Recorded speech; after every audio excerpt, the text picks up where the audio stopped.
Assalamualaikum warahmatullahi wabarakatuh. Perkenalkan, nama saya Nurul Alia Azhara dari kelas 3B Ekonomi Syariah Institut Agama Islam Negeri Palopo. Adapun tujuan saya membuat video ini adalah untuk memenuhi tugas akhir mata kuliah studi kelayakan bisnis. Di sini saya akan memaparkan mengenai aspek keuangan bisnis. Tapi sebelum itu saya akan menjelaskan terlebih dahulu mengenai apa itu studi kelayakan bisnis. Studi kelayakan bisnis adalah analisis menyeluruh yang dilakukan untuk menilai apakah sebuah bisnis layak dijalankan atau tidak. Melakukan studi kelayakan bisnis itu sangat penting karena membantu mengidentifikasi risiko dan peluang sebelum uang, waktu, dan sumber daya diinvestasikan. Dengan melakukan studi kelayakan, pemilik bisnis dapat membuat keputusan yang lebih bijaksana, menghindari kerugian besar, dan meningkatkan peluang keberhasilan usaha.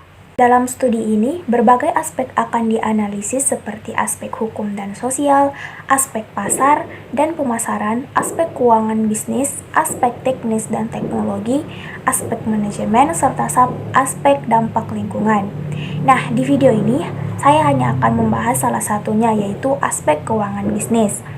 Adapun poin-poin penting yang harus dipahami dan saya akan bahas mengenai aspek keuangan bisnis, yaitu memahami uang, memahami lembaga keuangan, memahami modal usaha dan sumber modal usaha, memahami akuntansi, memahami manajemen, sasaran dan fungsi keuangan, memahami laporan keuangan, menganalisis laporan keuangan, pendanaan aktiva lancar, dan manajer keuangan. Terlebih dahulu, sangat penting untuk memahami uang, lembaga keuangan, modal usaha, dan sumber modal. Jadi, uang adalah alat tukar yang dipakai untuk membeli barang dan jasa serta untuk melunasi hutang. Uang memiliki 3 fungsi, yakni sebagai penukar, penyimpan kekayaan, dan alat kesatuan hitung. Perlu diketahui, apabila penawaran uang tinggi, nilai uang akan jatuh. Sebaliknya, bila penawaran uang rendah, maka nilainya akan meningkat. Selanjutnya, lembaga keuangan, yaitu tempat terjadinya transaksi keuangan dari sektor yang mengalami surplus ke sektor defisit.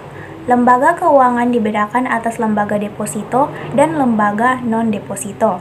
Lembaga deposito yaitu menerima simpanan dari nasabah, memeriksa dan membukukan rekening di tabungan bank, pinjaman-pinjaman, dan jasa perbankan lain. Sedangkan lembaga non-deposito adalah berbagai organisasi lain yang mengambil uang, menyediakan bunga dan jasa lain, dan memberikan pinjaman. Lembaga non-deposito terdiri atas dana pensiun, perusahaan asuransi, perusahaan pembiayaan, dan sebagainya. Lalu poin berikutnya, memahami modal usaha dan sumber modal usaha. Modal adalah segala bentuk kekayaan yang digunakan untuk menghasilkan kekayaan yang lebih besar lagi. Untuk dapat menjalankan usaha, kita membutuhkan modal awal yang nilainya bervariasi, tergantung jenis usaha yang dijalankan. Modal yang dibutuhkan untuk memulai suatu usaha meliputi modal tetap, modal kerja, dan modal operasional. Nah, untuk sumber modal bisa berasal dari tabungan pribadi, teman atau anggota keluarga, pegadaian, investor, swasta, mitra, dan pinjaman bank. Selanjutnya, memahami akuntansi. Akuntansi adalah sistem komprehensif untuk mengumpulkan, menganalisis, dan menyampaikan informasi keuangan. Akuntansi menggunakan ukuran-ukuran kinerja untuk memberi laporan kinerja kepada pemilik, masyarakat umum, badan-badan hukum. Akuntansi mencatat transaksi seperti pajak yang dibayar, penghasilan yang diterima, dan pengeluaran yang terjadi. Proses akuntansi meliputi sejumlah langkah antara catatan penjualan dan transaksi lainnya terhadap laporan eksternal maupun internal mengenai kesimpulan dari hasil keuangan. Sistem informasi akuntansi merupakan alat terorganisasi untuk mengidentifikasi, mengukur, mencatat, dan menyimpan informasi keuangan, sehingga dapat dilakukan dalam laporan akuntansi dan manajemen. Sistem tersebut mencakup seluruh orang, laporan, komputer, prosedur, dan sumber daya untuk menyusun transaksi-transaksi keuangan. Audit merupakan penelitian sistematis atas sistem akuntansi di perusahaan tersebut untuk menetapkan apakah laporan keuangan cukup mencerminkan operasinya. Perusahaan biasanya menyiapkan laporan audit bila hendak melakukan pinjaman, menjual saham, atau melakukan penstrukturan ulang secara besar-besaran. Konsep dasar akuntansi. Setiap bekerja dengan data keuangan, para akuntan berpedoman kepada 3 konsep dasar akuntansi, yaitu persamaan akuntansi, pembukuan dua sisi, dan prinsip pencocokan. Persamaan akuntansi dinyatakan sebagai aset sama dengan utang ditambah modal. Aset yaitu sumber daya ekonomi yang diharapkan bermanfaat bagi perusahaan. Aset berupa materi seperti peralatan, uang, tanah, dan sebagainya. Selanjutnya, manajemen keuangan, manajer keuangan, sasaran, dan fungsi keuangan. Manajemen keuangan merupakan salah satu bidang manajemen fungsional dalam suatu perusahaan yang mempelajari tentang penggunaan dana, memperoleh dana, dan pembagian hasil operasional perusahaan. Hal ini mencakup pengaturan pemasukan seperti penjualan atau pendapatan lain, perencanaan pengeluaran seperti biaya operasional dan investasi, serta memastikan keuntungan yang cukup untuk pengeluaran perusahaan.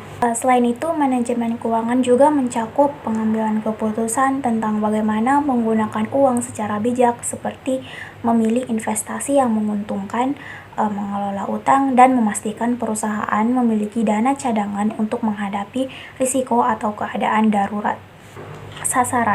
Sasaran dari manajemen keuangan yang dilakukan suatu perusahaan menyangkut 2 hal, yaitu creating value untuk meningkatkan kekayaan semaksimal mungkin, dan profit maximization dianggap sebagai sasaran yang tepat dari perusahaan. Profit maximization dicerminkan dengan total keuntungan. Fungsi keuangan. Yang pertama, investment decision atau keputusan investasi, meliputi alokasi kapital ke dalam proposal investasi yang menguntungkan dan dapat direalisasi di masa yang akan datang. Lalu, financing decision atau keputusan pendanaan. Dalam keputusan pendanaan ini, manajer berhubungan dengan perbaikan sisi kanan neraca. Lalu, dividend decision atau keputusan dividen meliputi penentuan persentase yang akan dibagikan kepada stakeholder. Kebijakan ini harus dipandang sebagai kebijakan yang integral dengan kebijakan pendanaan. Selanjutnya, pendanaan aktiva lancar. Pendanaan aktiva lancar adalah modal yang berasal dari aset lancar perusahaan untuk mendanai aktivitas bisnis sehari-hari. Ada 3 alternatif pemenuhan kebutuhan dana dalam kaitannya dengan aktiva lancar. Yang pertama, matching approach. Pendekatan ini akan membiayai investasi aktiva tetap dan aktiva lancar permanen dengan sumber dana jangka panjang, baik itu hutang jangka panjang maupun modal sendiri. Lalu yang kedua adalah conservative approach. Dalam pendekatan ini, investasi aktiva tetap dan aktiva lancar permanen serta sebagai aktiva lancar yang berfluktuasi akan dibiayai dengan hutang jangka panjang maupun modal sendiri. Lalu yang terakhir yaitu aggressive approach. Pendekatan agresif merupakan pendekatan dalam pemenuhan kebutuhan dana dengan menggunakan proporsi hutang jangka pendek yang lebih besar jika dibandingkan dengan pendekatan lainnya. Adapun prinsip-prinsipnya yaitu setiap aktiva harus dibiayai dengan alat pembiayaan yang mempunyai jatuh tempo yang sama. Jangka pendek atau musiman di dalam aktiva lancar harus dibiayai dengan hutang jangka panjang.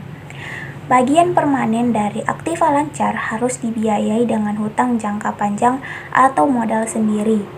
Aktiva tetap dan bagian permanen dari aktiva lancar harus dibiayai dengan hutang jangka panjang. Kebutuhan permanen harus dibiayai dengan hutang jangka panjang. Selanjutnya ada laporan keuangan dan menganalisis laporan keuangan. Laporan keuangan adalah setiap jenis laporan yang meringkas status keuangan perusahaan untuk membantu pembuatan keputusan manajerial. Terdiri dari neraca, aktiva, laporan laba rugi. Neraca adalah keuangan yang merinci aktiva, padiva, dan modal sendiri dari sebuah perusahaan. Aktiva adalah setiap sumber daya ekonomi yang dimiliki oleh perusahaan untuk memperoleh keuntungan di kemudian hari. Laporan laba rugi yaitu membandingkan pengeluaran terhadap pendapatan untuk menunjukkan laba bersih. Selanjutnya, menganalisis laporan keuangan. Dengan menganalisis laporan keuangan dapat memberikan informasi yang dapat digunakan oleh pimpinan perusahaan atau investor untuk menilai kondisi suatu perusahaan. Dari pemaparan materi yang saya jelaskan tadi dapat ditarik kesimpulan bahwa aspek keuangan dalam studi kelayakan bisnis bertujuan untuk menilai apakah suatu bisnis layak dijalankan dari sisi finansial atau tidak. Analisis ini sangat penting untuk memastikan bisnis memiliki dasar finansial yang kuat dan mampu memberikan keuntungan yang berkelanjutan. Mungkin itu saja yang dapat saya jelaskan. Sekian, kurang lebih mohon dimaafkan. Wassalamualaikum warahmatullahi wabarakatuh.